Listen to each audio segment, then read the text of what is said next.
भगवान किसको ज्ञान कराते हैं कि जो सबका त्याग करके एकमात्र परमात्मा का ही वर्ण करते हैं, उसी को भगवान अपने स्वरूप का बोध कराते हैं।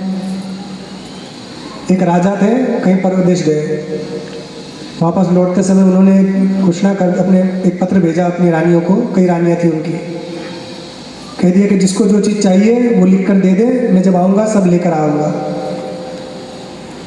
सब रानियों ने लिख के दे दिया, किसी ने लिखा 9 लाख का हार, किसी ने कुछ, किसी ने कुछ। तो राजा जब आए तो सब लोगों को वो चीज़ उन्होंने पहुंचा दिया, और एक रानी ने जो सबसे छोटी थी उसने लिखा था कि मुझे आप चाहिए। तो राजा आए, सब रानियों को जो जो चीज़ चाहिए थी वो सब चीज़ दे दी, और खुद सबसे छोटी वाली रानी के पास चला गया। क्यों? क्योंकि उसने क्या मांगा था कि मुझे तो आप चाहिए। तो राजा उनके पास चले गए। अब जब राजा ही आ गया तो सब चीज़ तो अपने आप मिलनी है कि नहीं? तो जो कम बुद्धि वाले होते हैं वो संसारिक पदार्थ मांग लेते हैं भगवान से कि ये मिल जाए, ये मिल जाए, ये मिल जाए, ये मिल जाए। और जो बुद्धिमान होते हैं वो कहते हैं आप ही मिल जाए हमको, तो वही मिल जाएंगे तो सब कुछ आपका हो गया, हो गया ना। तो बुद्धिमान वो है जो परमात्मा के मांग ले, तो अपने अब राजा उसका हो गया तो जिसको जितने 9 लाख के हाथ चाहिए सब मिल जाएंगे, जो वस्तु चाहिए सब मिल जाएगी। मगर हम इतने बुद्धिशाली नहीं है, हम थोड़ी थोड़ी चीज़ में संतुष्ट हो जाते हैं कि वो ये मिल जाए, वो मिल जाए, वो मिल जाए। इसलिए भगवान कहते हैं ज्ञात्वा माम शांति मृच्छति, जो परमात्मा को पाना चाहता है वो एकमात्र जब परमात्मा का वर्ण करता है तभी उसको सच्ची शांति मिलती है ना। और आप देखिए कि परमात्मा का वर्ण हम क्यों नहीं कर पाते हैं? क्योंकि हमारा संसार में मोह बना हुआ है। संसार की आसक्ति जब तक हमें रहेगी तब तक हम परमात्मा को प्राप्त नहीं कर सकेंगे। एक दृष्टांत आपको सुनाते हैं। एक बार नारद जी पहुंच गए वैकुंठ में। नारद जी से कहा, भगवान से बोले कि महाराज आप तो यहाँ वैकुंठ में बड़े अच्छे से रहते हैं और वहाँ संसार में लोग कितने दुखी हैं, आप उन पर भी थोड़ी कृपा कीजिए। कहा कैसा है? नारद जी मैं तो चाहता हूँ कि सब लोग वैकुंठ में आ जाए, मगर लोग ही आना नहीं चाहते, मैं क्या करूँ?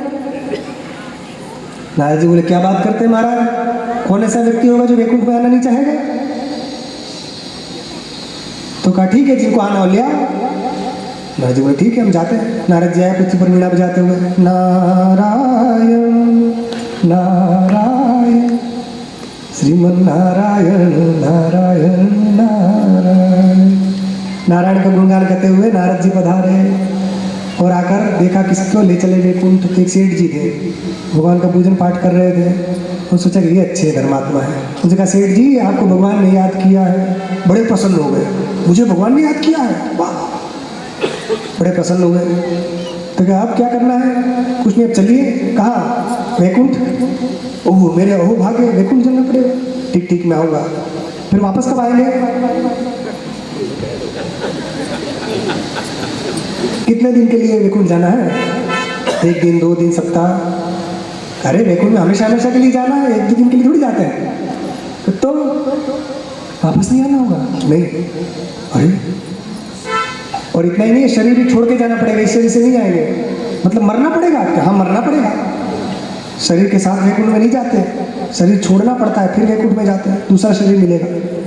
अरे महाराज शरीर छोड़ना पड़ेगा, वापस आने की कोई संभावना नहीं? नहीं बिल्कुल नहीं, वहीं रहो, सुखी रहो भगवान के पास। भजन यहाँ करते भगवान के सामने। लेकिन हाँ महाराज इच्छा तो मेरी बहुत ज़्यादा है कि भगवान के दर्शन करूँ, मगर महाराज अभी अभी शादी हुई है, अब बच्चे मेरे थोड़े छोटे छोटे हैं, ये थोड़े बड़े हो जाए फिर चलूँगा वैकुंठ, बिल्कुल चलूँगा। ठीक है। नारद जी घूमते घूमते गए, कुछ समय बाद बात फिर आए, बच्चे बड़े हो गए थे। नारद जी बोले सेठ जी चलो वैकुंठ।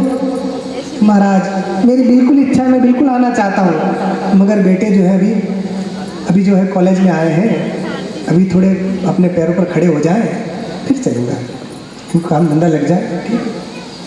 फिर नारद जी घूम कर आए थे, अब चलो महाराज बेटों की शादी हो जाए तब फिर चलूँगा। फिर चले गए, फिर शादी भी हो गई कि अब चलो महाराज अब नाती पोता का थोड़ा मुख देख लें तब आराम से चलेंगे। नाती पोता भी हो गए, फिर आए नारद जी के चलो। अरे महाराज अभी नाती पोता थोड़े छोटे छोटे हैं, अभी थोड़े बड़े हो जाए फिर चलो। करते करते कि इनकी भी शादी हो जाए तब चले। अब करते करते नारद जी परेशान, कितनी बार आए नहीं। फिर जब अंत में नारद जी आए एक बार, तो सेठ जी मिले ही नहीं, फिर गायब। खूब ढूंढा कहाँ गए सेठ जी, कहाँ गए, तो देखा तो वहाँ घर में एक चित्र लगा हुआ था सेठ जी का, उसमें माला चढ़ाई हुई थी, मतलब राम नाम सत्य वाली माला। तो नारद जी ने पता किया कि सेठ जी कहाँ है, तो कहीं तो इनका स्वर्गवास हो गया। ओहो, नीचे तारीख वारीख लिखी थी, इस तारीख में गए।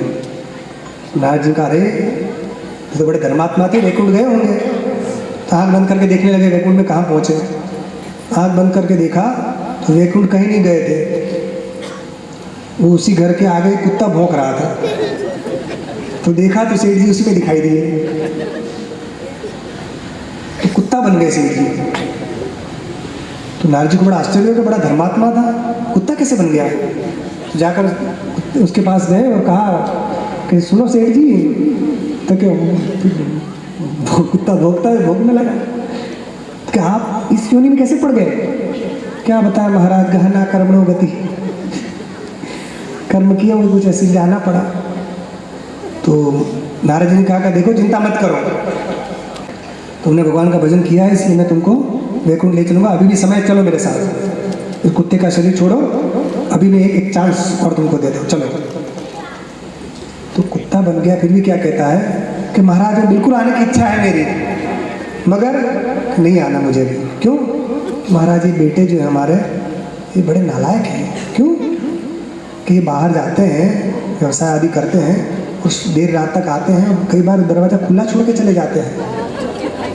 वो कहीं चोर आ गया, घर में चोरी कर गया, इतनी मेहनत से धन संपत्ति इकट्ठी की, वो खुद चोर चोरी कर गया, तो इसमें तुम्हारा क्या काम है, तुम तो चलो। कि नहीं महाराज, मैं यहाँ रहकर भोंक भोंक कर उनको सावधान करता रहता हूँ, इसलिए मुझे अभी नहीं आना। नारद जी सही में कहा कि धन्य हो सेठ जी आप जैसे।